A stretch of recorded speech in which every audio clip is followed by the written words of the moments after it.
tu fais dans nos vies. Viens les gloire, Jésus. Viens adore les rois. Ne sois pas distrait, commence à élever les rois. Commence à exalter le Seigneur. Commence à pousser les cris des gens vers lui, lui qui mérite l'honneur. Lui qui mérite d'être glorifié. Lui qui mérite d'être exalté. Oh Seigneur, nous te rendons grâce. Seigneur, nous glorifions ta présence. Oh Jésus, tu es le seul que nous adorons. Dieu l'unique, le véritable Dieu que nous rendons grâce. Merci pour ta présence, Seigneur. Merci pour ta grandeur. Règne parmi nous, Seigneur. Conduis-nous ce matin, Seigneur. Nous avons besoin de toi, Seigneur. C'est toi que nous voulons, Seigneur. C'est toi que nous avons besoin. Oh, tu es le Saint, l'unique, le véritable, c'est toi, Seigneur. Alors Jésus, viens et adore-le-moi.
J'abandonne encore le serviteur dans la main de Dieu.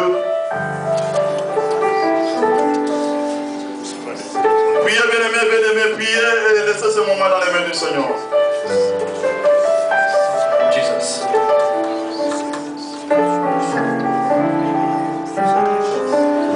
Seigneur, nous te bénissons, nous te glorifions parce que tu es Dieu.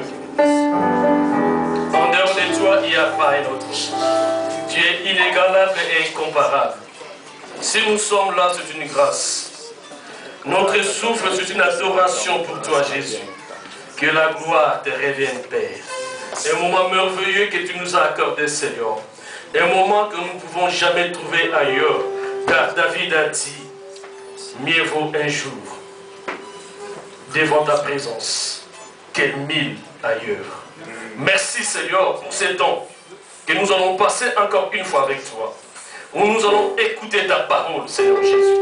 La parole qui transforme, la parole qui amène des bénédictions, la parole, Seigneur Jésus, qui nous amène auprès de toi, la parole qui délivre, la parole, Seigneur Jésus-Christ, qui nous procure des bénédictions.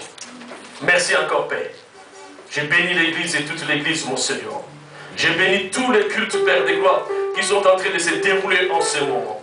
Merci, ta grâce fait que nous te rendons ce culte agréable et parfait. Ainsi j'ai prié au nom de Jésus-Christ. Amen. Est-ce qu'on peut vivement acclamer le Seigneur des affaires?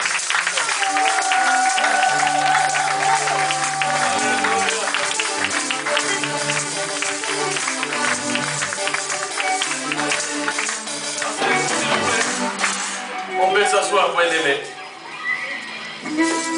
Je ne sais pas si vous avez la même joie que moi, mais je préfère que vous ayez la joie plus que moi. Alléluia. Parce que la Bible me dit toujours, je suis dans la joie quand je m'appelle. Est-ce qu'on peut dire Amen? Qui a dit Amen? Alléluia. Vous savez que le pasteur Philippe est là? Quand on a dit, vous cherchez le psaume 380, il y a les autres qui ont pris les Bibles et commencé à chercher le psaume 380. Donc je suis dans la joie quand on m'annonce la naissance de ma fille. Que quelqu'un dit Amen. Qui a dit Amen encore là? Mais je suis dans la joie quand on me dit d'aller dans la maison de l'Éternel, que tout le monde dise Amen. On peut acclamer gloire.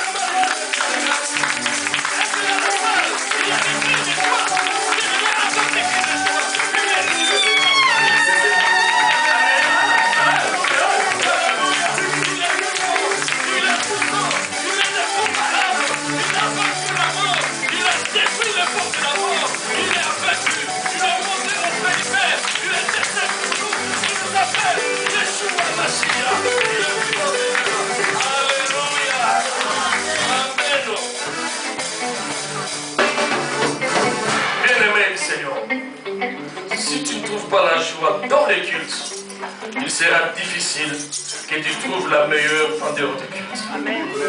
Alléluia. Allez, cette joie-là, nous allons maintenant le comprendre, ou la comprendre plutôt, par la prédication. L'homme qui va prêcher aujourd'hui dans cette église, ce n'est pas sa première fois. Je ne peux pas vous le présenter. Parce que je trouve à cet homme quelque chose de particulier que Dieu a mis à cet homme. Si nous sommes vraiment attentifs pour l'écouter, nos vies vont changer. Alléluia. J'ai toujours dit, je l'ai connu par les témoignages. J'ai entendu tout ce qu'il a fait, tout ce qu'il est par les témoignages. Au moment venu, je le vis, je l'ai rencontré, on s'est parlé. J'ai trouvé que c'est un homme humble. Alléluia. C'est une personne que la France a eu la grâce de trouver et de marcher dans le bon chemin et de donner un exemple à ceux qui viennent après eux. Ils ont commencé l'église largement avant nous. Et si moi je suis sérieux par rapport au conseil, c'est de cet homme. Avant qu'il me le prodigue, j'ai compris compris, c'est une voie que je dois suivre. Il faut suivre toujours des bons exemples. Il faut aimer toujours les personnes qui marchent mieux dans ce que tu fais et tu réussiras. Il faut acclamer Dieu quand il les bénit. Je ne sais pas comment les présenter, car il est lourd pour moi. Moi, je l'appelle un père, un pionnier dans le bon exemple. Ils sont nombreux. Plusieurs ont abandonné. Plusieurs ont dévié les chemins. Mais la grâce a été par ces pères que j'aime beaucoup. J'appelle pour ta bénédiction, pour ma bénédiction, le pasteur Philippe Njoli. Acclamons très fort.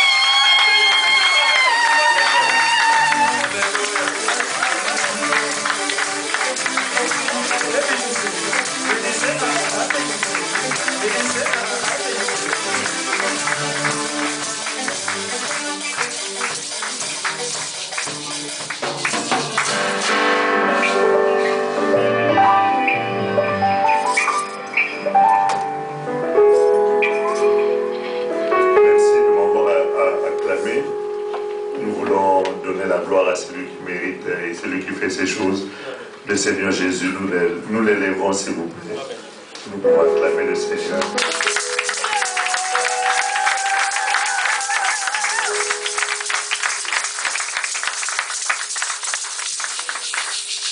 Merci de votre grâce. Merci.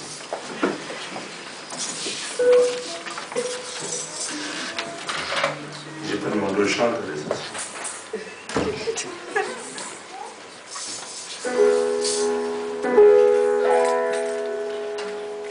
Je suis reconnaissant, Seigneur, pour le privilège qu'il m'accorde de me tenir devant vous. Je ne suis pas meilleur. Nous puissions être là et que nous puissions être des canaux et des instruments par lesquels il donne gloire à son nom. Et je remercie également le pasteur Claude Zimene pour la confiance qu'il m'accorde, de m'accorder le privilège de me tenir devant vous. Vous savez, c'est la chair. J'ai un ami, pasteur... comment il s'appelle, pasteur Félix, c'est un Sénégalais, il dit toujours la chair est chère. Et on ne peut pas confier la chair à n'importe qui, parce que c'est de là où on communique la vie, ou éventuellement la mort. Et merci encore une fois. Et à toute l'équipe qui travaille en collaboration avec lui, ou qui travaille sous son onction. Je bénis Dieu encore pour mes enfants qui sont venus avec moi. Ce sont des vaillants soldats et des vaillants soldates du Seigneur. Je les aime beaucoup. Ils sont venus pour soutenir le travail et accompagner. Vous savez, il y a l'apprentissage qu'on fait par la pratique. Est-ce qu'il y a des gens qui font l'alternance ici? L'école d'alternance. Il y a quelqu'un là-bas qui fait l'alternance. Ben, l'alternance, c'est l'association entre la théorie et la pratique. Ils reçoivent la théorie et ils doivent aussi vivre la pratique. Et c'est pour cela que nous promenons comme ça pour pouvoir nous communiquer les grâces et apprendre comment servir le Seigneur. Amen. Et bien entendu, je suis avec également mon épouse, ma tendre, celle qui m'accompagne depuis plus de 32 ans, avec qui nous cheminons et nous faisons l'œuvre du Seigneur. Amen. Je suis également venu avec quelques livres que nous avons écrits. La dernière fois j'étais venu, je crois que c'était un ou deux. La dernière fois j'étais venu avec 2 livres, c'était Servir Dieu une priorité, comment voir et entrer dans le royaume. C'est toujours intéressant lorsque vous lisez un livre de faire le retour. Je ne sais pas s'il y a des gens qui ont lu le livre ou qui l'ont acheté et qui ont mis ça dans un coin de la table et qui ne l'ont jamais ouvert. C'est sympa parce que je suis content parce que moi je prends avec l'argent. Mais ce qui est important, ce n'est pas tant que je puisse avoir l'argent, c'est que vous puissiez également être édifié. Je disais Alléluia. Donc c'est pour ça qu'il est important quand vous prenez un livre, de prendre le temps de le lire et éventuellement s'il y a des remarques, de le faire à celui qui a été l'auteur. Aujourd'hui je suis venu avec mon dernier livre qui est à l'école de la foi. Je vous encourage vivement à lire ce livre. Vendredi j'étais dans une veillée.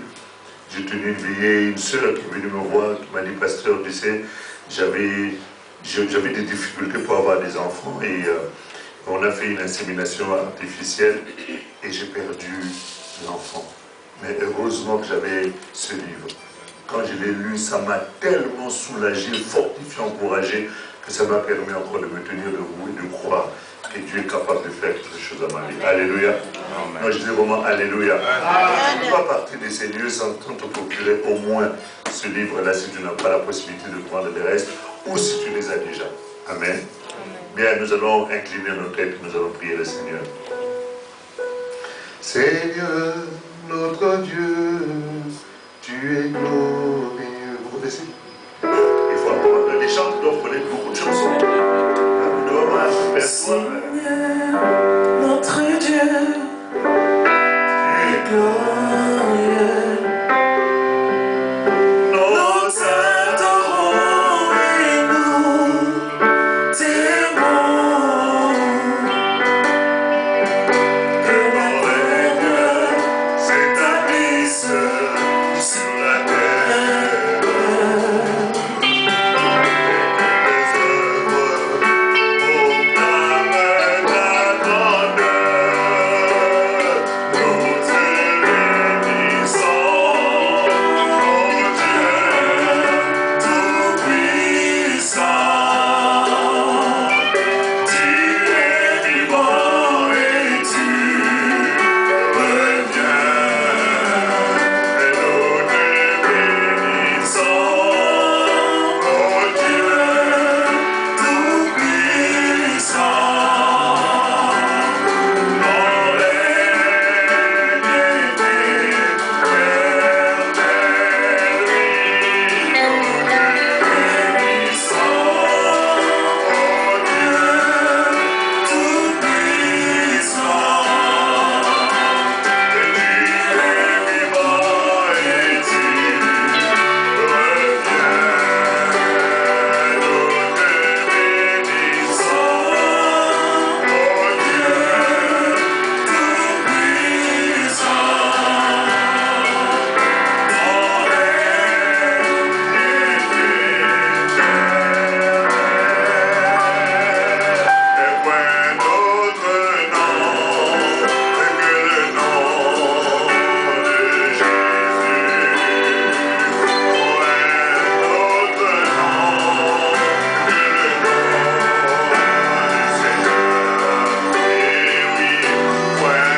Seigneur Dieu, le voir encore une fois.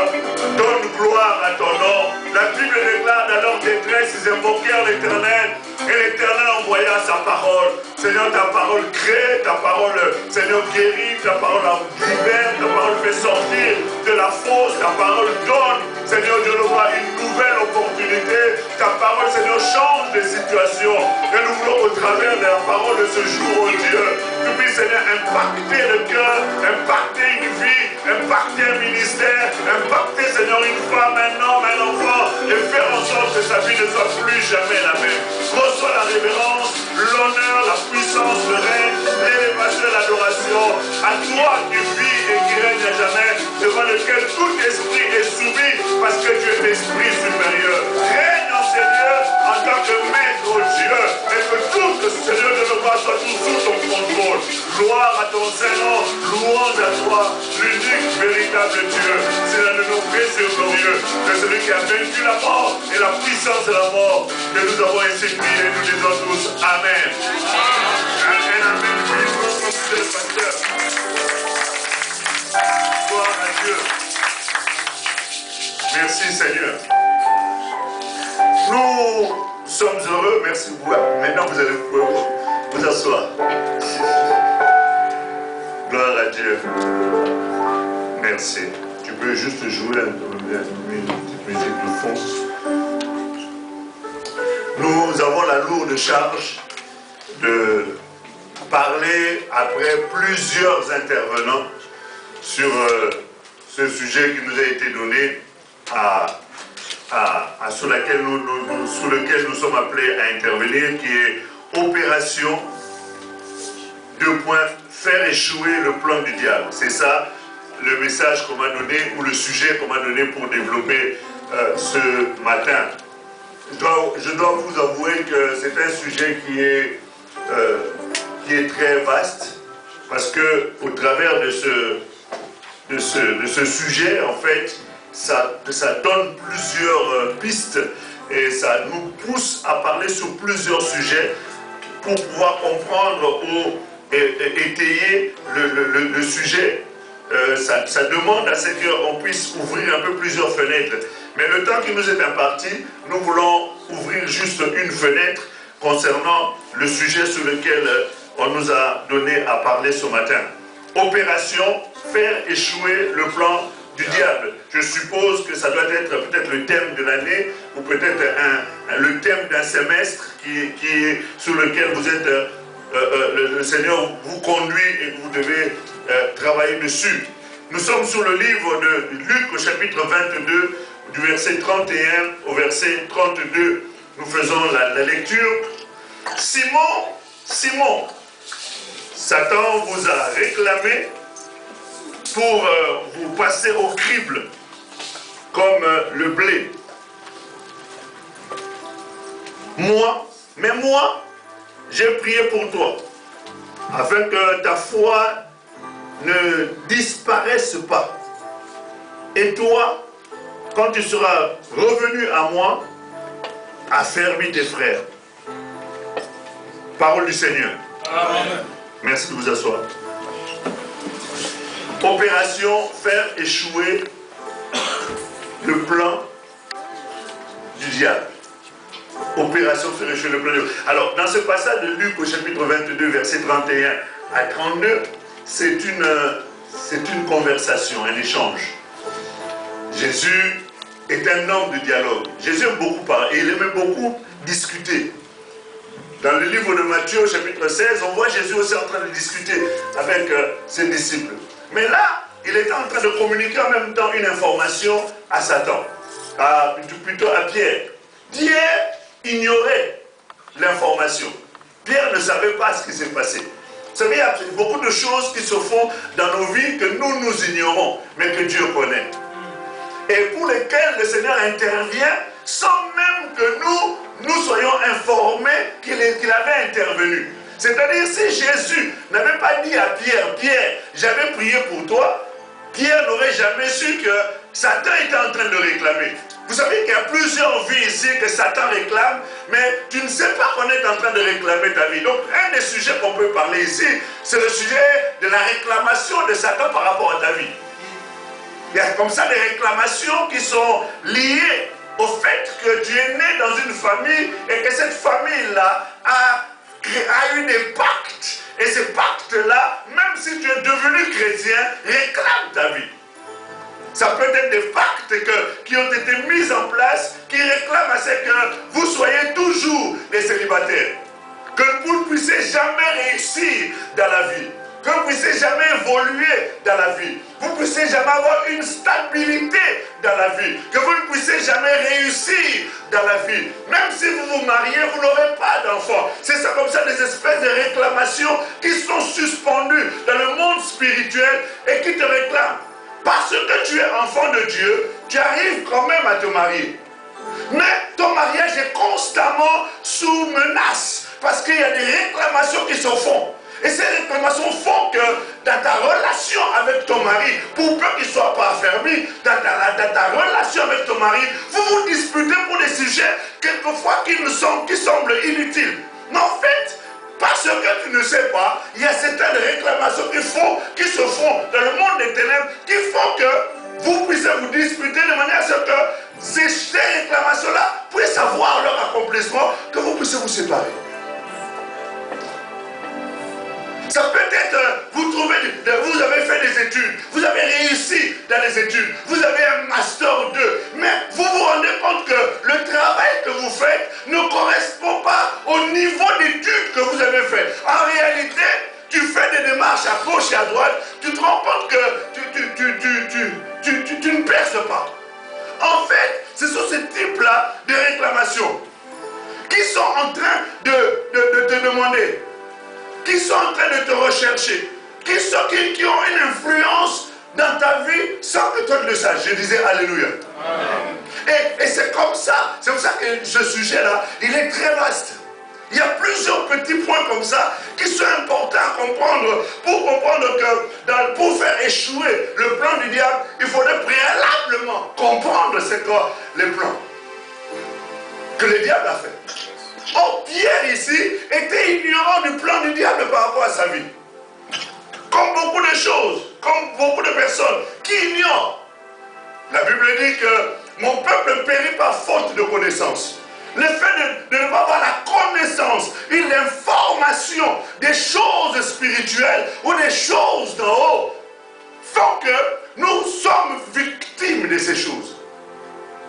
Dans le livre de Colossiens, la Bible dit recherchez les choses d'en haut. Là où vos vies sont cachées en Christ, en Dieu. Et tu dois faire de cela, et les Écritures déclarent dans le livre de Pierre, que tu dois faire de cela le sujet d'une investigation. Vous comprenez? Le sujet d'une investigation. Ça va, fils? Le sujet d'une investigation. Est-ce que quelqu'un regarde des films américains où on parle on fait des recherches? C'est-à-dire, dans le début du film, on voit seulement quelqu'un qui est mort. On a trouvé un cheveu. On ne sait pas qui a tué. On n'a pas vu les images. Mais à partir du cheveu, on va faire une investigation jusqu'à ce qu'on va aller trouver à qui appartient ces cheveux, comment il est arrivé là, comment la mort a été faite, et ainsi de suite. Est-ce que nous sommes ensemble? C'est une investigation.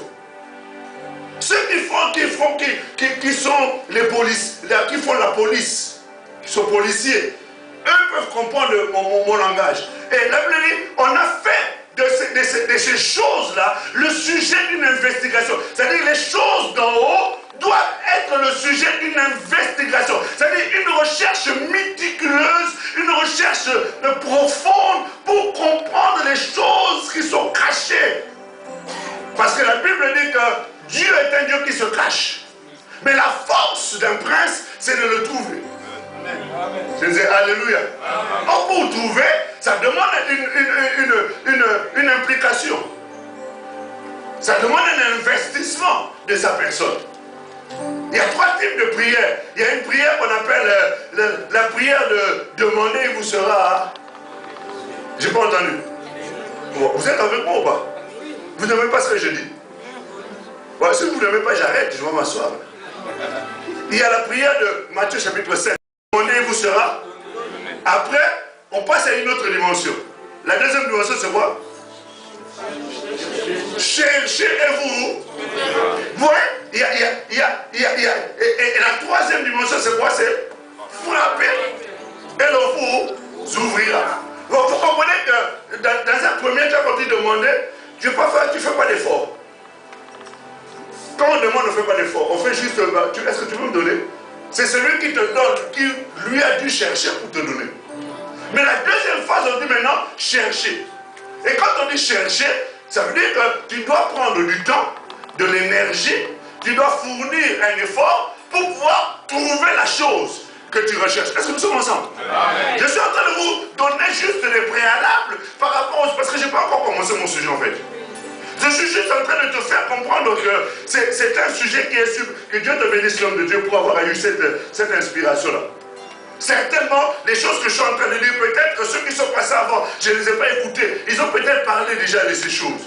Je viens juste peut-être rappeler ces choses qui ont été dites. Pierre ignorait ce qui se passait. Vous savez, lorsque Satan s'est retrouvé avec Dieu et qu'ils étaient en train de discuter au sujet de Job, Job était dans sa maison et Job ignorait qu'on était en train d'avoir une discussion.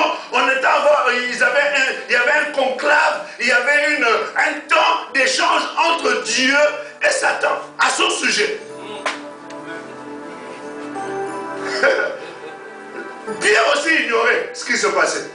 Job aussi ignorait. Ça se trouve que Dieu est en train de parler maintenant à Satan en ce qui te concerne. Mais toi tu es là, tu es assis, tu ne sais pas. Quand les choses ont commencé à se produire, Job était surpris de voir ces choses. Mais Dieu n'était pas surpris. J'aimerais annoncer à quelqu'un ici. Il y a des choses qui arrivent dans ta vie. Toi, tu es surpris, mais Dieu n'est pas surpris. J'attendais quelqu'un qui allait me dire un vrai amen. Amen. Dieu n'est pas surpris. Et dis-toi bien que ces choses-là ont un temps de préemption. Une date de limite. C'est-à-dire que ça a commencé le 1er janvier, mais sache que le 15 janvier, ça va s'arrêter. Mais pendant les 15 jours-là, tu es en train de prier, en train de pleurer, en train de te lamenter. Seigneur, tu m'as abandonné, il ne t'a pas abandonné. Les Écritures déclarent, rien ne peut arriver sur cette terre, en bien ou en mal, sans que l'Éternel l'ait permis. Et que Dieu en soit l'auteur. En d'autres termes, je veux seulement t'apprendre ou te rappeler que dans cette histoire-là, on est en train de montrer que Pierre a été victime. Il y a beaucoup de gens qui sont des victimes ici. Victimes de Satan, victimes de démons, victimes des sorciers. Deuxième leçon que j'aimerais que nous puissions relever ici. Pierre, la première des choses, c'est la réclamation. Deuxième leçon, c'est que Pierre était ignorant de ce qui se passait. Et la troisième leçon, et ça va être l'objet de notre partage ce matin. On finit à 12h30, c'est ça, non? Jésus dit, Simon, Simon, Satan vous a réclamé pour vous passer au crible, comme le blé. Dans d'autres versets, c'est écrit comme le froment. Je ne sais pas si vous avez déjà vu comment on passe au crible le froment. Est-ce que vous avez déjà vu l'image? Comment on passe au crible le froment? C'est-à-dire, on le bat. En fait, l'objectif, c'est quoi? C'est que quand on prend ça, c'est pour sortir les graines. On est en train de battre ça, de manière à ce que les graines puissent sortir. Et quand Jésus est en train de dire que Satan t'a recherché pour te cribler, le mot cribler, c'est mettre des trous. Est-ce que quelqu'un déjà... Je veux qu'en sortant d'ici, que tu comprennes ce que nous sommes en train de nous dire. Parce que si tu ne comprends pas, tu n'auras rien retenu et le diable va continuer encore à travailler dans ta vie. Je disais Alléluia. Amen. Or, l'objectif du Seigneur, c'est de nous donner des informations pour que nous soyons avertis et que nous soyons en phase d'avoir des réactions ou une attitude qui permette à ce que le diable ne puisse plus continuer à faire son œuvre. Est-ce que quelqu'un connaît le gruyère ici? Le fromage gruyère? Est-ce que vous connaissez du gruyère? Je ne parle pas du gruyère râpé. Je parle du gruyère encore en entier. Quelle est la particularité du gruyère? Pardon? Il y a des trous. Bon, je sais que peut-être la grande majorité, ce sont des Congolais. Donc le fromage, ce n'est pas vraiment votre affaire. Vous, c'est le quoi? Alors, le gruyère, comparativement à d'autres, le camembert ou d'autres, c'est un fromage où il y a des trous. Alors, quand on est en train on dit que le Satan cherche à te cribler, c'est-à-dire qu'il veut faire des trous dans ta vie. Détruire ta vie en mettant des trous. Est-ce que vous êtes en train de voir l'image? Voilà. Des trous. Dans les endroits, il y a des vides dans ta vie. Des vides sentimentaux, des vides professionnels, des vides émotionnels, des vides psychologiques, des vides, des trous dans ta vie. Ce qui fait que tu n'arrives pas à être stable, tu n'arrives pas à évoluer, tu n'arrives pas à avancer, parce qu'il y a trop de trous. Et ces trous-là créent des soucis, créent des angoisses, créent des situations d'instabilité. En fait, Satan n'a jamais aimé personne. Et il ne s'aime pas lui-même. Donc, dans son objectif, c'est de faire en sorte que les gens puissent souffrir au maximum. Jésus est en train de dire, dans le livre de Jean, chapitre 10, au verset 10, il dit, le voleur ne vient que pourquoi? J'ai pas entendu? Oui, quoi encore? Et quoi encore? Et détruire. C'est ça l'objectif. Donc quand il vient pour te cribler, dis-toi bien que l'objectif de ça, c'est sur ces trois choses-là. Dis à ton voisin, je ne peux pas lui permettre. Non, non, parle vraiment avec foi. Non, avec une foi vitaminée. Je veux que vous parliez avec une foi survitaminée.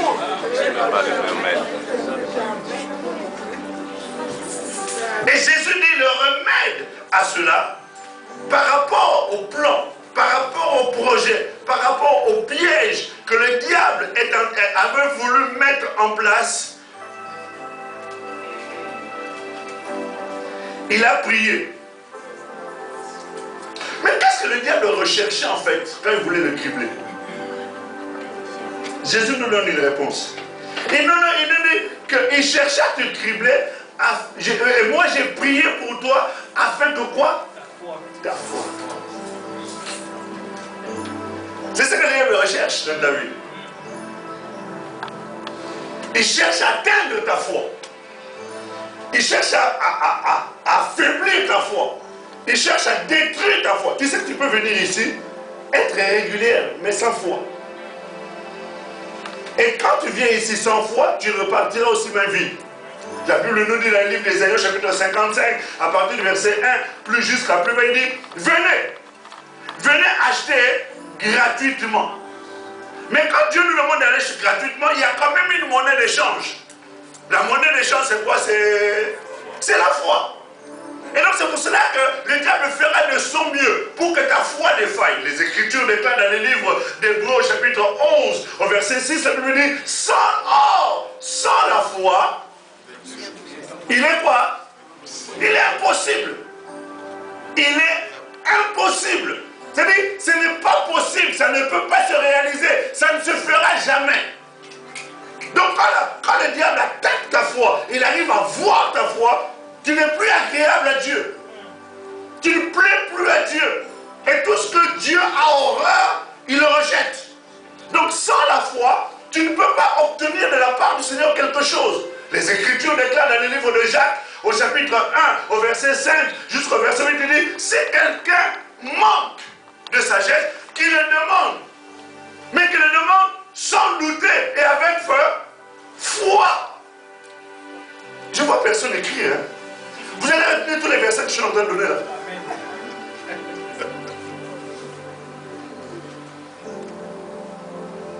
Donc sans la foi, c'est pas possible.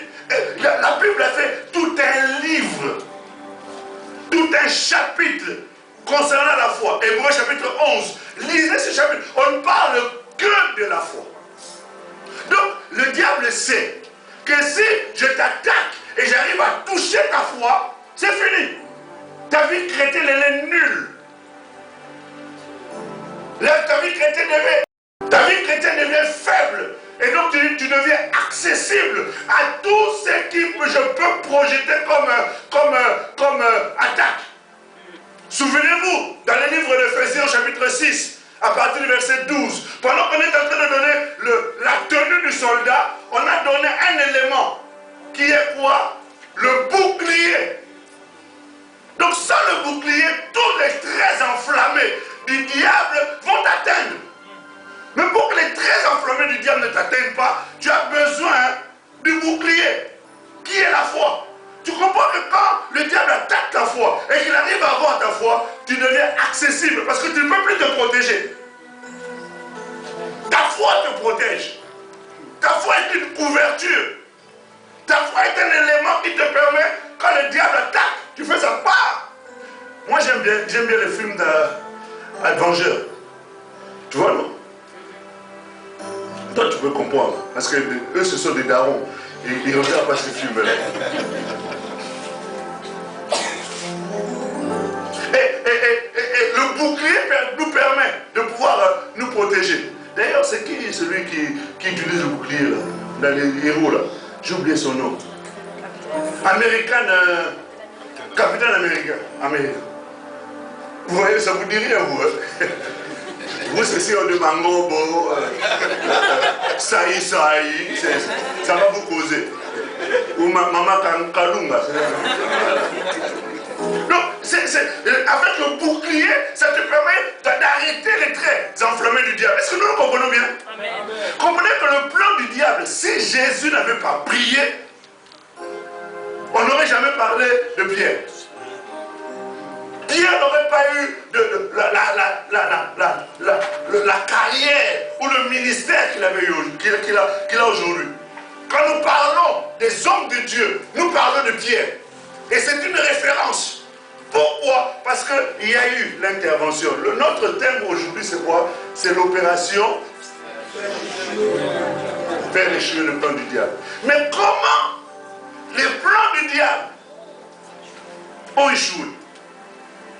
Jésus a utilisé une stratégie.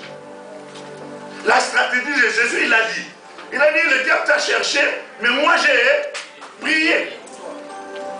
J'ai prié pour toi. Dans la prière, quand Jésus dit j'ai prié, dans la prière, il y a plusieurs types de prières. Il y a la prière d'action de grâce. Dieu a agi et je lui dis merci. C'est une prière. Il y a la prière d'adoration. C'est une forme de prière. Il y a la prière de supplication. C'est une forme de prière. Dans le livre d'Éphésiens, chapitre 6, au verset 18, la Bible dit faites de toutes sortes de prières. C'est-à-dire qu'il y a plusieurs formes de prière. Mais ici, Jésus a utilisé une des formes. Et la prière que Jésus fait ici, c'est la prière d'intercession. Je dis Alléluia. Amen. La prière que Jésus a faite ici, c'était la prière d'intercession. Pourquoi? Parce que Pierre était dans une situation qui était délicate. Et Jésus a prié pour lui. Jésus a prié pour lui. La Bible nous dit dans les livres de Romains, il faudrait que le passage me revienne, la Bible dit que la foi est agissante par l'amour. Pour que je puisse prier pour toi, il ne faut pas que je m'avance trop vite. En fait, je suis en train de regarder l'heure et je me rends compte que j'ai des choses à vous dire. Donc j'ai tendance à vouloir brûler un peu les étapes, mais je ne brûle pas les étapes. On donnera ce qu'on doit donner aujourd'hui. Alléluia. Amen. Si on finira à 18 h, c'est pas grave. Amen. Vous autres, là, et Jésus a fait ce qu'on appelle la prière d'intercession. Il a prié pour détruire les plans du diable dans la vie de Simon. Et c'est ce type de prière-là dont nous sommes en train de parler. Dans d'autres versions, les plus anciennes de la Bible, on dit « j'ai intercédé pour toi ». C'est ça la version que, dans d'autres versions de la Bible. On dit « j'ai intercédé pour toi ». C'est la prière que Jésus a faite. La prière d'intercession. C'est comme je disais, c'est une des formes de prière qui consiste à prier pour empêcher l'accomplissement du plan du diable dans nos vies, dans nos familles, dans nos études, dans nos projets, dans notre assemblée, dans notre pays, dans notre ministère. C'est dans la vie de nos enfants, la prière d'intercession. La prière d'intercession. Intercéder, c'est se mettre entre Dieu et les hommes. Intercéder, c'est porter le fardeau des autres. Intercéder, c'est influencer une situation pour qu'elle change. Intercéder, c'est prier en faveur des autres. Un vrai intercesseur ne prie pas pour lui. Un vrai intercesseur, lorsqu'il se met à genoux, s'il doit prier 2 heures du temps, dans les 2 heures du temps, il aura peut-être 2 minutes pour lui. Un intercesseur. Or, le Seigneur cherche des intercesseurs. Dans le livre d'Ézéchiel, Dieu dit, je cherche un homme qui se mette à la brèche. Je cherche un homme. Dans d'autres, quand on dit homme, c'est le terme générique de l'être humain. Ce n'est pas un homme sexe masculin. Non, non, on ne parle pas de ça. Dans le livre de Job, au chapitre 33, au verset 23, la Bible dit, mais s'il trouve pour lui un ange intercesseur. Un ange, quand on entend parler d'ange ici, on ne parle pas des personnes célestes. Là. Non, on parle des hommes. des êtres humains. Quand tu regardes dans les livres d'Apocalypse, Dieu dit, parle à l'ange de l'église de Laodicée. C'est-à-dire que ce sont des personnes qui sont mandatées pour travailler pour Dieu. Et autant que nous sommes ici, nous sommes des anges. Mais nous avons l'ange principal. Pasteur Claude, est-ce que nous sommes ensemble? Amen. Est-ce que ça vous plaît ce que je vous dis là? Amen. Même si ça ne te plaît pas, tu es obligé de m'écouter. C'est-à-dire, on met un ange. Et quand on parle de l'ange ici, Dieu dit, je cherche un homme. Si je trouve pour lui que je puisse trouver un ange intercesseur, un d'entre les 1000 qui annonce à l'homme qu'il voit, afin qu'il puisse me suivre. Donc, quand Dieu trouve une personne, homme, femme, enfant, jeune, mère, vieillard, mais qu'il trouve un intercesseur, Dieu est heureux. Il y avait une femme dans la Bible qui s'appelle Anne, dans le livre de Luc, je crois au chapitre 2. Cette femme-là était mariée. Et la Bible dit qu'elle est restée 7 ans avec son mari. Son mari est mort. En fait, à l'époque, c'est pas comme aujourd'hui. Les femmes n'attendent pas jusqu'à 25 ans, 30 ans pour se marier. À l'époque, on se mariait à l'âge nubile. L'âge nubile, c'est l'âge où les femmes voyaient leur menstru pour la première fois. Et ça peut être 13 ans, ça peut être 12 ans. Dès le moment où tu vois tes menstrues, tu es prête pour être mariée. Donc on nous dit que cette femme-là, elle a vécu avec son mari pendant 7 ans. C'est-à-dire qu'en d'autres termes, elle a dû peut-être, son mari est mort, elle avait peut-être 20 ans, 21 ans. Mais on nous donne aussi son âge. On nous dit qu'elle est jusqu'à l'âge de 72 ans. Elle était au temple. Donc pendant près de 52 ans, cette femme n'avait pas d'autre mission. À 20 ans, on peut encore se remarier. On peut encore faire sa vie. Mais elle a fait le choix. À l'âge de 20 ans, jusqu'à l'âge de 50, 72 ans, donc pendant plus de 52 ans, cette femme n'a fait qu'une chose. C'est-à-dire, Dieu avait trouvé un ange intercesseur. Dieu avait trouvé une personne disponible. Vous savez, Dieu cherche les hommes disponibles. Dieu cherche des femmes disponibles. De ceux qui peuvent porter. Vous savez, un intercesseur, oh Seigneur, fais-nous grâce. Un intercesseur, c'est un porteur de fardeau. Aujourd'hui, on n'en trouve plus. Il suffit seulement de regarder quand les gens prient. C'est rare de voir des gens qui prient pour les autres. On ne passe son temps qu'à prier pour soi. Seigneur mon mari, Seigneur ma femme, Seigneur mes enfants, Seigneur mon travail, Seigneur mon salaire, Seigneur mon projet, Seigneur ceci. Tout ce que tu dis ne concerne que toi. Or Dieu n'a que fait. La Bible dit, si tu t'occupes de mes affaires, moi aussi je m'occuperai des tiennes. Mais quand toi tu es préoccupé par les choses qui te concernent, Dieu n'a pas le temps de s'occuper de tes affaires. Ce qui fait même tes prières ne sont pas exaucées.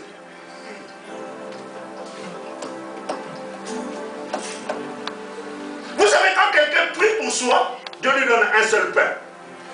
Mais quand tu pries pour les autres, Dieu t'en donne toi. T'as compris? Est-ce que quelqu'un m'a compris là? Quand tu demandes un pour toi, Dieu ne te donnera qu'un seul pain. Dans la prière de notre Père, il est dit quoi? Donne-nous notre pain quotidien. Tu n'en as qu'un seul parce que tu as demandé pour toi. Mais maintenant, quand je reçois un ami qui a besoin de manger, je vais frapper. Je lui dis, j'ai besoin du pain parce que j'ai reçu quelqu'un chez moi. On lui en donne combien? Je ne réponds pas. Amen. C'est-à-dire quand quelqu'un se met dans la position d'intercesseur, Dieu le favorise. Dieu le bonifie. Dieu ajoute. Amen. Est-ce que quelqu'un me comprend? Amen. Je peux enlever ma veste? Oui, oui. Non, pas ma talala.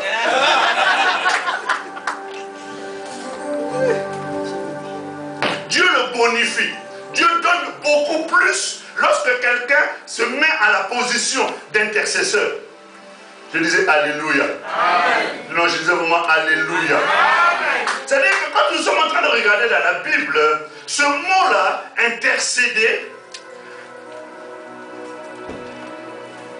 nous le voyons travers de l'Esprit de Dieu. Est-ce que vous savez que l'Esprit de Dieu est un intercesseur? C'est notre premier intercesseur. Dans le livre de Jean, chapitre 14, versets 16 à 17, et verset 26. Dans le livre de Jean, chapitre 16, au verset 13. Dans le livre de Jean, chapitre 15, au verset 26, la Bible est en train de parler du Saint-Esprit. Et dans la définition du Saint-Esprit, on l'appelle le paraclet. Et le mot paraclet a plusieurs comment dire ça, significations. Le mot paraclet veut dire avocat.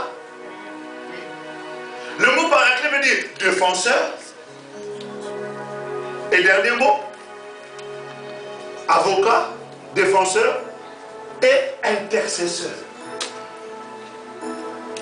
Et dans le livre de Romains, chapitre 8, au verset 26, la Bible dit, quelquefois nous ne savons pas toujours qu'est-ce qu'il faut demander à Dieu dans la prière.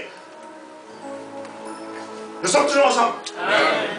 Mais le Saint-Esprit intercède en notre faveur auprès de Dieu. Parce qu'il connaît le cœur de Dieu. 1 Corinthiens chapitre 2, la Bible dit, qui connaît l'homme si ce n'est l'esprit de l'homme? Et qui connaît Dieu si ce n'est l'Esprit de Dieu qui sonde même les profondeurs de Dieu? Mystère du mystère, qui peut sonder et comprendre les profondeurs de Dieu? Disent les Écritures. Donc en d'autres termes, nous avons le défenseur qui est le Saint-Esprit qui lui intercède. Et ce qui est merveilleux, quand le Saint-Esprit intercède par des soupirs inexprimables, comme il connaît le programme de Dieu pour toi, comme il connaît le cœur de Dieu, comme il sait ce qu'il y a de plus précieux, de plus urgent, il va te donner. Vous savez, la Bible nous dit que quelquefois nous demandons à Dieu, vous demandez et vous ne recevez pas. Pourquoi? Parce que vous demandez mal. Mais quand le Saint-Esprit lui prie en notre faveur, il ne demande jamais mal.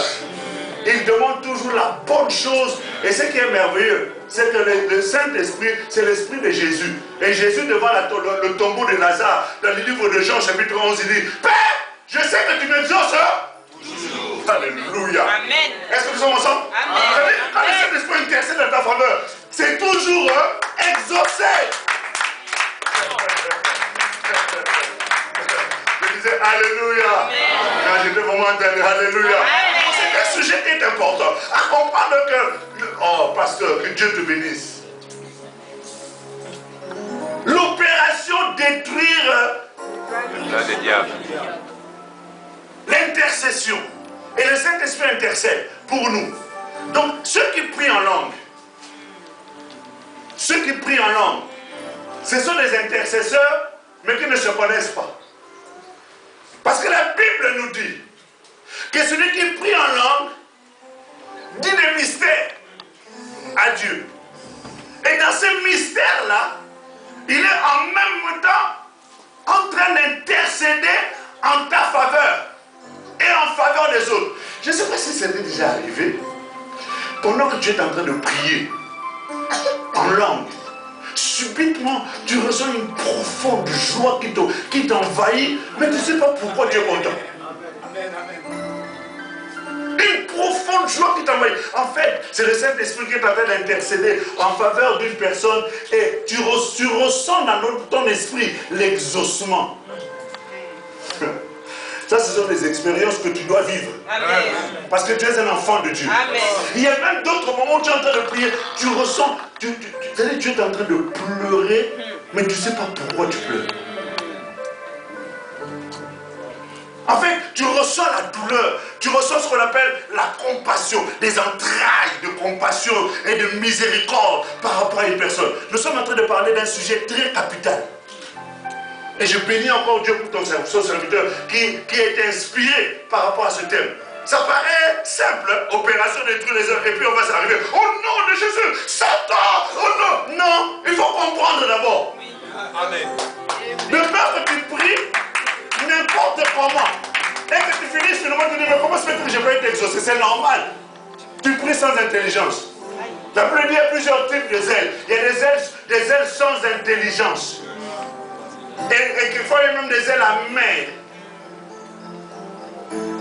C'est-à-dire tu es zélé, mais ton zèle est amer. Bololo. Alléluia. Le Saint-Esprit, il est un intercesseur pour nous. Il connaît, il sait ce qui est le plus important dans le cœur de Dieu par rapport à ses enfants. Un jour, je suis allé en Afrique. Et quand je suis allé en Afrique, je ne sais pas si je vous avais donné ce témoignage ici. Et quand je suis allé en Afrique, bon, je ne pense pas.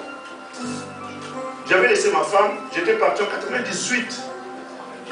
98 hein? Ah, j'avais dit ça ici. Mais ce qui m'avait impressionné, c'est que pendant plus de 4 heures du temps, j'étais en train de pleurer. Mais je ne savais pas pourquoi j'étais en train de pleurer. En fait, le Saint-Esprit fait quelquefois des choses qui nous dépassent. Est-ce que nous sommes ensemble? C'est important. Ce sont des expériences que tu dois vivre. Tu ne peux pas être un homme spirituel et vivre seulement selon les réalités physiques. Tu es un esprit. Dis à ton voisin, je suis un esprit. Tu es un esprit. Et un esprit doit s'intéresser aux choses de l'esprit. De peur que tu sois un esprit, mais qui est perdu. Parce qu'il ne connaît que les choses naturelles. Nous revenons à notre sujet. On nous dit que intercéder, c'est faire en sorte que les situations puissent changer. Dans les livres d'Ésaïe, au chapitre 53, pardon, Jésus a intercédé pour nous, au verset 12. Il dit, voici pourquoi je lui donnerai à sa part, au milieu de beaucoup, et il partagera le butin avec les puissants, parce qu'il s'est dépouillé lui-même jusqu'à la mort, et qu'il a été compté parmi les criminels, parce qu'il a porté le péché de beaucoup d'hommes, et qu'il a intervenu en faveur des coupables. Jésus a intervenu en faveur des coupables. C'est pour cela que tout le monde nous sommes sauvés. N'eût été l'œuvre de l'intercession de Jésus qui s'est mis entre Dieu et nous, on n'aurait jamais obtenu le salut. Jésus est le premier intercesseur pour nous. Il a intercédé. Et ce qui est merveilleux, c'est que Jésus n'a pas intercédé quand il est venu sur la terre. Jésus a intercédé alors que nous étions d'abord au ciel. Parce que la Bible nous dit qu'il a été immolé avant la fondation. Vous êtes avec moi? Amen. Avant la fondation du monde. C'est-à-dire que Jésus l'avait aimé, il t'avait choisi, il avait déjà accompli ce travail-là. Et quand il est venu sur la terre, il a manifesté. Il a été un intercesseur pour toi. Il a plaidé en ta faveur. Il s'est substitué à toi. Il s'est mis à ta place. Un intercesseur, c'est celui qui se met à la place de la personne pour qui il est en train de prier. La Bible, quand vous priez, quand tu pries pour les prisonniers, vis comme si toi aussi tu étais prisonnier. C'est pour cela que je vous avais dit que la prière, elle est faite en ayant l'amour pour la personne. Jésus a prié pour Pierre parce qu'il aimait Pierre. Et il y a une chose que le diable fait. Il va te laisser prier, faire l'intercession. Mais ton intercession ne peut pas arriver tant qu'il n'y a pas la notion de la compassion et de l'amour. Amen. Tant que tu n'aimes pas quelqu'un, ton mari te fait souffrir, ta femme te fait souffrir, tes enfants te font souffrir. Quand tu vas prier devant le Seigneur, si ton cœur est déjà meurtri, ton cœur est en colère vis-à-vis de ta femme ou de ton mari, ta prière ne sera pas exaucée. Je suis en train de te dire déjà que tu peux arrêter. Ou alors au lieu d'arrêter, peut-être change la disposition de ton cœur. Demande à ce que ta prière devienne agréable et que Dieu l'écoute et qu'il réponde. Parce que toute prière faite, toute prière d'intercession, faite avec un cœur en colère, faite avec un cœur sans amour, un cœur avec haine, un cœur avec comment on appelle ça? Avec une mauvaise disposition, cette intercession ne passera pas. Pour que Jésus puisse faire l'intercession en notre faveur. Jean chapitre 3 verset 16, la Bible dit Dieu a fait quoi? Il attend. C'est pour cela que nous sommes aujourd'hui sauvés, parce que l'intercession a été faite avec amour.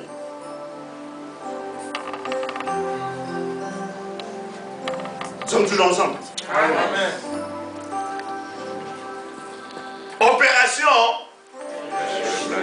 faire échouer. Pour faire échouer le plan du diable, il faudrait entrer dans la dimension de l'intercession. Mais force est de constater quand il y a des prières d'intercession, je ne sais pas ici si tu as beaucoup de gens qui viennent à l'intercession. Rarement. S'il faut dire honnête. Voilà. Les vendredis, on a une intercession et en plus, on a une intercession chaque dimanche au téléphone. Mais les noms, on commence vraiment. C'est le début qu'on a commencé ce message. Mais le diable a compris qu'il faut les décourager pour qu'ils ne puissent pas recevoir ce dont ils ont besoin. Je disais Alléluia. Tu vois, le diable a compris. Quand il s'agit d'intercession, personne ne vient. Oh, c'est là où on nous donne combien de pain. Hein? Amen. C'est là où Dieu multiplie ta demande. Est-ce que nous sommes ensemble? Amen. Et le diable te décourage, il ne va pas, ne prie pas. Après tout aussi, tu prieras tout à l'heure, tu es fatigué. Tu es fatigué, tu as des choses à faire. Non. Aujourd'hui, on nous a parlé ce matin, dans le livre de Proverbes chapitre 6, Dieu dit, va chez la fourmi. Observe la fourmi. Elle n'a ni maître, elle est ni, je sais pas, Proverbes chapitre 6, verset 12, je crois. Ni maître, ni chef. Il a ni maître ni chef. Par contre, c'est un bosseur. Un intercesseur, c'est tout sauf un paresseux. Un intercesseur, c'est tout sauf un fainéant. Or, le diable sait que si tu intercèdes, tu deviens agréable. Parce que Dieu dit, si je trouve un ange intercesseur, tu vas pleurer, tu vas te lamenter. Tu vas commencer à trouver que Dieu n'écoute, Dieu ne répond pas, Dieu n'agit pas, Dieu ceci, Dieu. Il ne faut jamais incriminer Dieu parce que le Seigneur a déjà fait sa part. Maintenant, il y a ta part à toi. Si tu ne fais pas ta part, je te dis, à un moment donné, tu vas fuir l'église parce que tu as l'impression que Dieu ne fait pas. Et pourtant, Dieu a déjà tout fait. Il t'a donné même les stratégies et il te rappelle encore maintenant que si tu ne te lèves pas, personne ne se lèvera. Et quand tu te lèves en tant qu'intercesseur, tu ne te lèves pas pour toi. Tu te lèves pour les autres.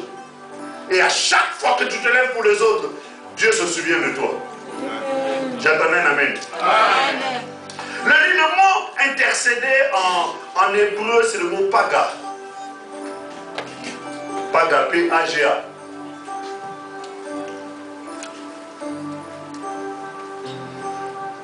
Ce mot-là a plusieurs ramifications. C'est frapper avec violence. C'est ça le mot paga. C'est frapper avec violence. Pourquoi? Parce qu'il y a certaines situations qui vont nécessiter à ce que tu frappes. Pour que les portes s'ouvrent. Pour que les situations changent. Il faut que tu frappes.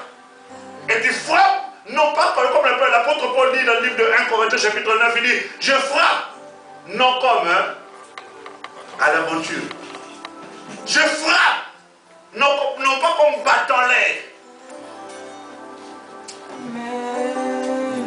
Est-ce que nous sommes ensemble? Amen. C'est-à-dire que quand on est en train de parler d'intercéder, on est en train de parler d'un combat.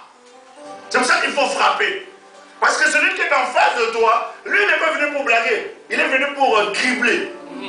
Il est venu pour détruire. Donc il faudrait qu'il sente qu'en face de lui, il y a quelqu'un qui est lui aussi est déterminé. Est-ce que nous sommes ensemble? Parce que c'est un combat que tu livres. Quand vous regardez le livre de Colossiens, l'apôtre Paul est en train de parler de ça. Regardez la Colossiens chapitre 2. Est-ce qu'il y a quelqu'un qui peut m'aider à lire là? Colossiens chapitre 2.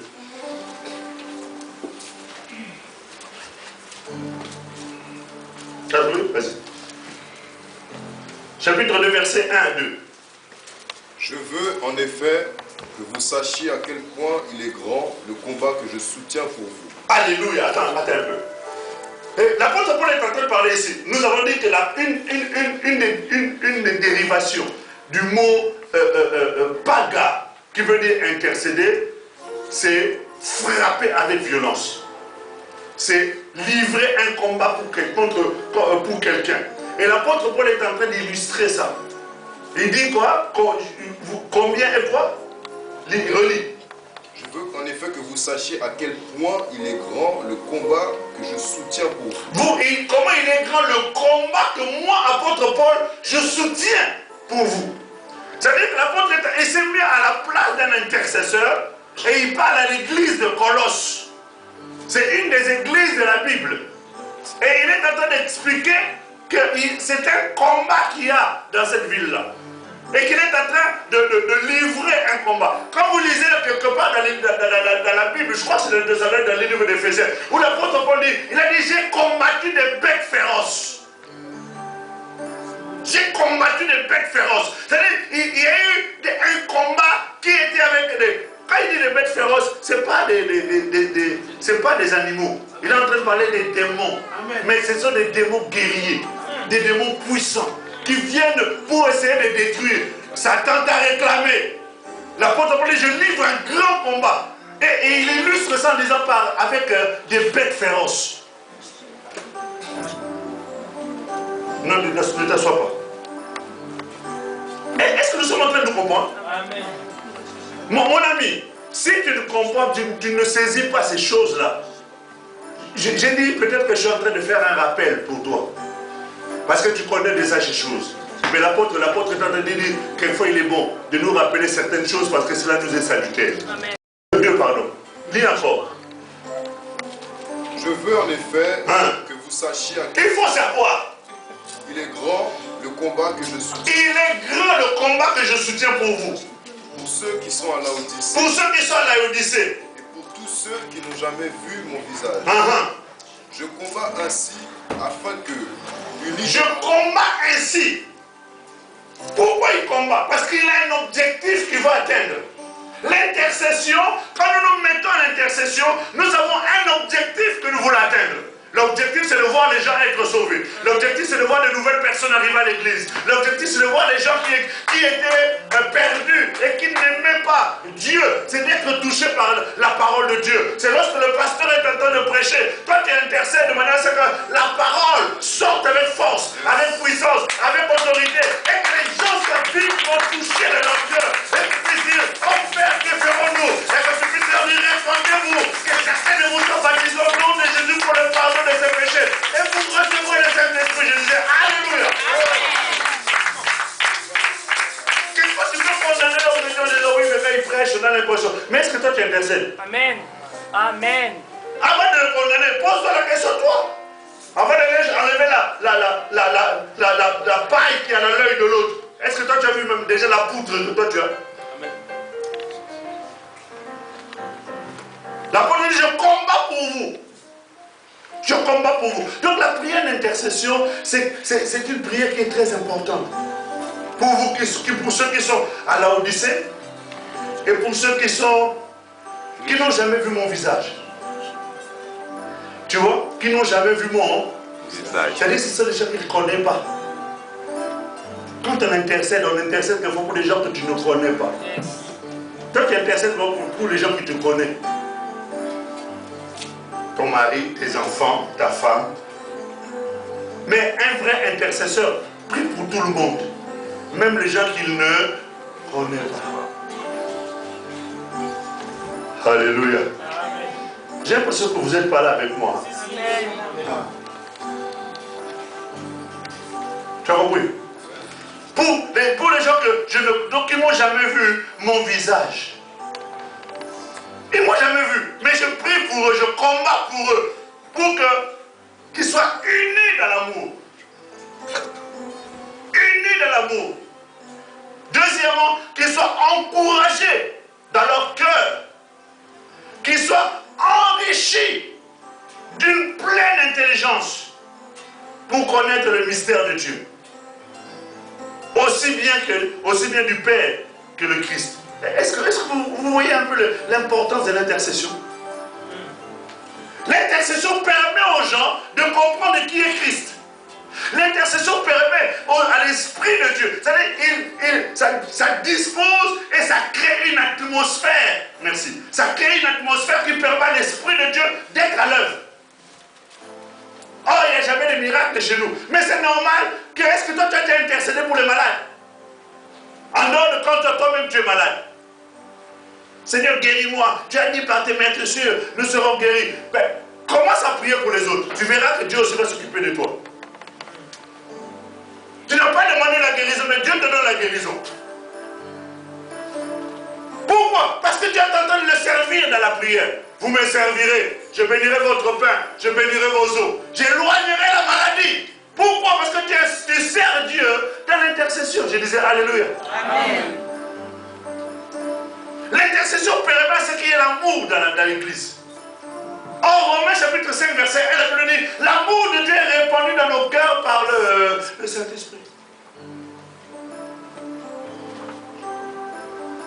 Pour qu'il y ait l'amour, oh, j'ai l'impression à l'église, il n'y a pas d'amour. Mais est-ce que toi tu pries pour ça? Est-ce que tu intercèdes pour ça?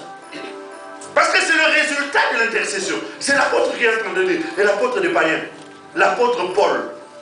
On ne sait pas le pasteur Zimène, c'est l'apôtre Paul qui parle.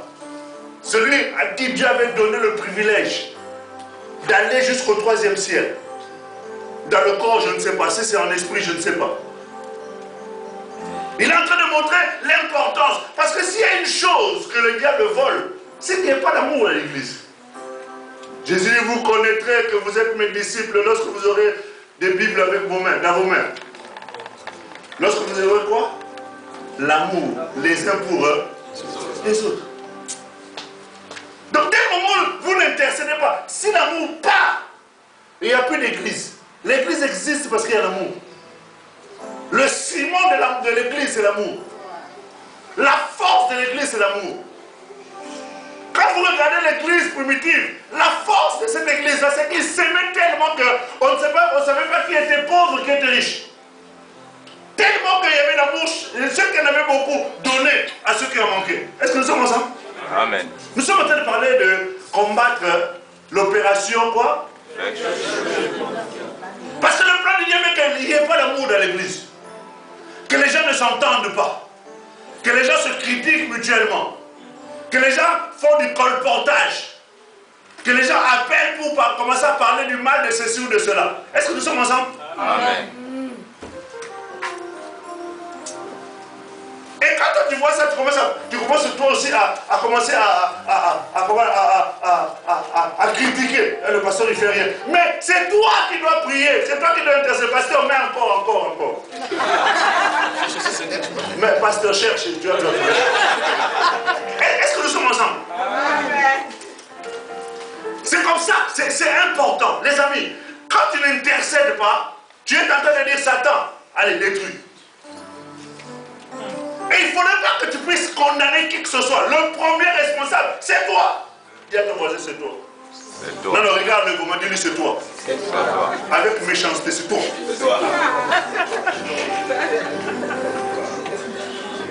Je prie de manière à ce que Dieu fasse en sorte que l'amour soit au milieu de vous.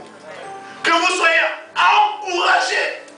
Combien de gens viennent à l'église, ils ont déjà comment on appelle ça, le courage jusqu'aux chaussettes. Fatigués, découragés, ils viennent voir. Chez Dieu, on ne fait pas les filles confiants. Comment on appelle ça? Les filles confiants. Les délaisses. Tu vois, en fait, on joue pas au jeu de hasard, non. L'affaire de Dieu, c'est oui ou non. Et beaucoup de gens sont déjà découragés dans leur foi. Mais ils y vont quand même. Et d'autres, tellement découragés qu'ils ne viennent même plus. Pourquoi? Parce que nous ne faisons pas notre travail. Mon cher frère, ma chère soeur, Dieu dit que si tu intercèdes pour les autres, tu auras combien de pains? 3 pains. C'est-à-dire que Dieu va pourvoir déjà pour toi. Il va aussi intercéder pour les autres. Et même les choses que tu n'as pas demandé, il va donner à quelqu'un. Est-ce que nous sommes ensemble? Amen. Parce que je cherche encore une révélation pour que tu viennes mettre un de billets. Amen. Est-ce que nous le comprenons? Les amis, opération quoi? Faire échouer le plan du diable. Pour le faire échouer, nous sommes en train de nous donner des secrets. Nous sommes en train de nous rappeler certains principes. Parce que la vie est faite des clés. Nous revenons faire un séminaire là-dessus. La vie est faite des clés. Et quand quelqu'un trouve une clé, c'est fini. La clé te permet d'avancer. La clé te permet d'évoluer. Jésus dit, je vous laisse et je vous donne mes clés. Des clés. Pourquoi donné les clés parce qu'il sait que nous, à un moment donné, nous aurons besoin d'avancer dans notre vie. Donc il nous a laissé les clés. Et là, nous sommes en train de nous donner quelques clés, ou une des clés de la prière, pour que l'opération du diable échoue. Je ne parle pas d'autre type de prière, parce que ici, Jésus a relevé la prière d'intercession. Alléluia. Non, je disais vraiment Alléluia. Amen. Jésus a intercédé pour nous. La prière de intercéder, le mot paga veut dire parler en faveur de Dieu. Le mot paga veut dire défendre une personne en position de faiblesse. Combien de fois ça t'est arrivé? Un frère ne vient pas à l'église. Une soeur ne vient pas à l'église. Et puis, au fond de toi, tu es malheureux. Tu es triste. Et tu vas devant le Seigneur et tu dis, Seigneur, je ne sais pas pourquoi il n'est pas venu. Mais je veux que tu puisses le relever, le fortifier, l'encourager. Si une difficulté, Seigneur, intervient, fais en sorte que cette situation change. Seigneur, relève-le. Seigneur, encourage-le. Seigneur, fortifie-le. En revue, tu connais, oh Dieu, la Bible dit ceci. Combien de fois? Combien de fois tu l'as fait? C'est ça. La Bible dit, Jésus est celui qui était en train d'intercéder en faveur de ceux qu'on a menés aux brebis qu'on a menés à la boucherie et des brebis qui étaient sans défense. N'oubliez pas, on a dit que le Saint-Esprit, il était quoi? Le paraclet. Le paraclet, c'est qui? C'est le défenseur, l'avocat. Que fait un avocat? Il défend même les causes les plus désespérées. C'est-à-dire, on sait que cette personne est coupable. On a des preuves. Mais l'avocat se lève pour montrer que c'est pas vrai, il a droit à la liberté. Alléluia. C'est ça l'intercesseur. C'est ça l'intercesseur. C'est quelqu'un qui sait que cette personne est coupable. Mais je me mets devant le Seigneur pour que Dieu puisse le justifier. Il est faible, il est déjà tombé. Et on l'emmène à la boucherie, il est incapable de se défendre. Mais moi, je me lève pour le défendre. Oh là là. Dans la Bible, dans le livre de la Genèse, au chapitre 18, versets 23 à 33, on nous parle d'un homme qu'on appelle Abraham. Et ça va être mon dernier exemple. Il faut qu'on finisse le culte. La Bible dit que cet homme, un jour, a reçu des anges. Et quand il a reçu ces anges, ils ont commencé à... Là, bon, ça, vous savez, moi je ne suis pas habitué à ça. C'est trop technique. Merci. Il a reçu des anges. Et dans la conversation avec les anges, il a reçu une information. Vous savez, quand le diable veut faire quelque chose, veut détruire, quelquefois on est ignorant de cela. Il a reçu une information. Et quand il a reçu l'information, il s'est mis dans une situation d'intercession. L'intercession, on n'aura pas le temps de lire ce passage-là. L'intercession, c'est une négociation. L'intercession, c'est une négociation. C'est-à-dire, on sait que cette situation est impossible. Mais tu es en train de négocier avec Dieu de telle sorte qu'il intervienne et que cette situation puisse changer. L'intercession, c'est une stratégie qu'on utilise, une stratégie de haut niveau pour faire en sorte que cette chose qui était considérée comme complètement finie obtienne une solution de la part de Dieu. Amen. C'est ce que cet homme a fait. Il a intercédé. Vous savez, l'intercession, il y a une puissance dans l'intercession quand on a compris sa position dans l'intercession. L'intercession n'est pas faite pour les païens. L'intercession, ce n'est pas fait pour les gens qui marchent encore à gauche et à droite. Non, non. L'intercession, c'est pour les gens qui sont tous les deux pieds dans l'huile. et qui ont une robe blanche et l'huile sur leur tête. C'est pour eux l'intercession. Ce sont les gens qui connaissent Dieu et qui savent comment toucher Dieu. Vous savez que si un intercesseur, c'est quelqu'un qui doit être mature.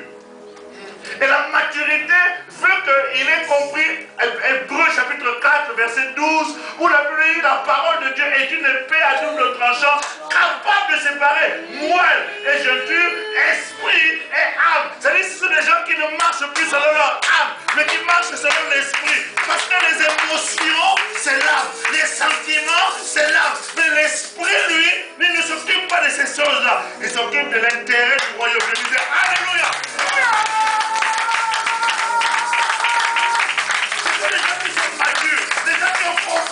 La notion des Écritures, parce que pour négocier avec Dieu, il faut le connaître. Il faut connaître les faiblesses de Dieu. Dieu a une faiblesse. Est-ce que tu sais que Dieu a une faiblesse? Dieu a une faiblesse. Tu veux que je te dise la faiblesse de Dieu? Il faut donner une offrande de 50 €. Tout le monde vient mettre ici, après je vous donne ça. La faiblesse de Dieu, c'est la parole. Dieu est faible devant la parole. La Bible dit, s'il y a quelque chose que Dieu est incapable de faire, c'est de quoi? C'est de mentir. Dieu ne sait pas mentir. Dieu c'est la vérité. Dieu c'est la parole. Et il a dit, j'ai juré par moi-même que je ne mentirai jamais. Est-ce que nous sommes ensemble? Donc pour avoir Dieu, il faut connaître la parole. Parce que Dieu a une faiblesse, c'est qu'il ne peut pas y déroger. Il a dit dans le livre de Jérémie chapitre 1, au verset 12, il dit, je veille sur ma parole. Pourquoi? Pour l'accomplir. Donc quand tu connais Dieu dans sa faiblesse, tu sais que Dieu est miséricordieux, Dieu est compatissant. Regarde, la Bible nous dit qu'il était en train de passer. Et puis il entend quelqu'un qui dit, hé Jésus, fils de David, viens à mon secours. Activé. Merci. Dans la Bible. Quand Jésus a entendu ça, Jésus était dans l'obligation de s'arrêter. Pourquoi? Parce qu'on l'a appelé qui? Fils de David. Il savait que si quelqu'un m'appelle fils de David, c'est qu'il sait que je ne peux pas passer sans venir au secours des malheureux. Pourquoi? Parce que Ésaïe chapitre 11 est en train de nous dire qu'il prend plaisir à venir au secours des malheureux. Et quand Jésus a entendu ça, il s'est arrêté. Il a dit, cette personne me connaît. Il est venu, il a dit, amenez-moi cette personne-là. Il a demandé, connais Dieu, connais la parole. Parce que quand tu es en train d'intercéder, tu vas lui rappeler. La Bible dit, dans le livre d'Ésaïe chapitre 43, au verset 5, la Bible dit, réveille ma mémoire. Réveille. Quand nous sommes en train de faire l'intercession, nous réveillons la mémoire de Dieu. Tu lui dis, Seigneur, il est écrit. Tu avais dit. Tu sais quand un parent sort, il va au marché, ou il va faire des courses. L'enfant lui dit, maman, est-ce que tu peux m'acheter une poupée? Maman, tu peux m'acheter une poupée ou une poupée Barbie? Tu lui dis quoi? Oui. Il dit, maman, tu promets? Tu lui dis quoi? Oui. Quand tu vas rentrer, qu'est-ce qu'il va faire? Maman, où est ma poupée? Tu dis, oh chérie, tu sais ce qu'il va te dire? Maman, tu m'avais quoi? Promis. Maman, tu m'avais promis. Dieu est comme ça. Dieu, il dit et il promet. Dieu est le Dieu de la promesse. Amen. Dis à ton voisin, alléluia. Et c'est comme ça qu'on arrive à la voir. Dans l'intercession, il faut connaître. Parce que tu vas aller parler au cœur de Dieu. Dieu, il a dit, réveille ma mémoire. Comment je peux réveiller la mémoire de quelqu'un si je ne sais pas ce que la personne a dit? Bon, allez, je vais m'arrêter là. Merci.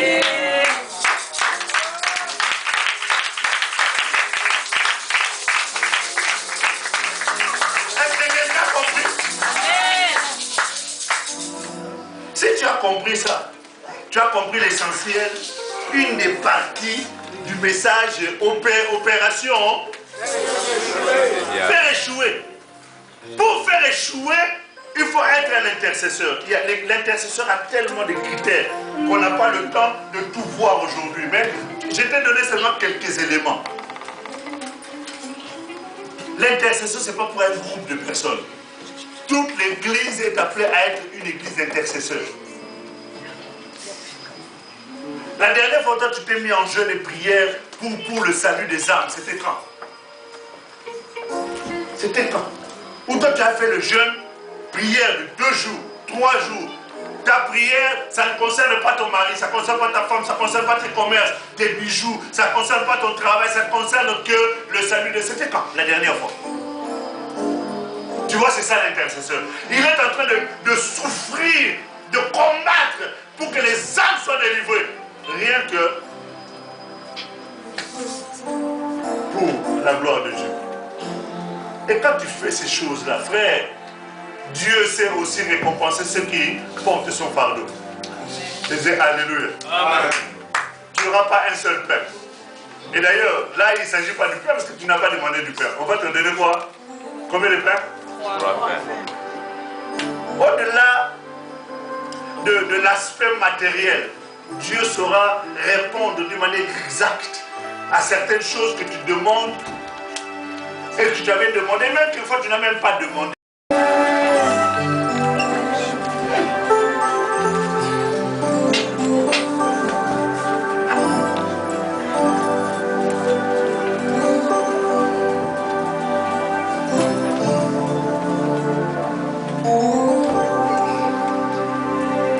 Est-ce que nous sommes ensemble?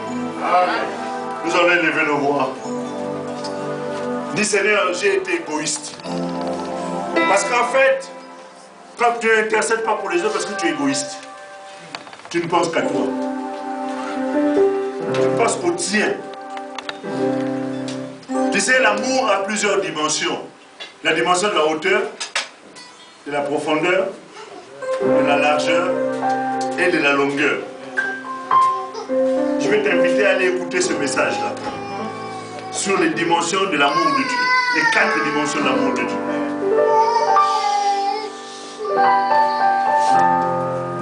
Le fait d'être égoïste, tu ne partages pas avec les autres. Tu ne penses pas aux autres, tu ne te soucies pas des autres. C'est difficile que Dieu se soucie de toi. Dieu veut faire de cette église une église d'intercesseurs. Des femmes et des hommes de feu. Des hommes et des femmes équipés pour relever les défis. Nous sommes dans les temps de la fin, frère. Il y a une grande moisson qui doit avoir lieu. Un grand réveil qui doit avoir lieu. Mais Dieu a besoin des hommes et des femmes qui sont en train d'intercéder pour ça. Nous sommes en train de voir les événements qu'on est en train de voir sur BFM TV entre la Palestine et Israël. Ce sont des éléments qui doivent nous pousser à intercéder encore plus parce que Jésus est à la porte.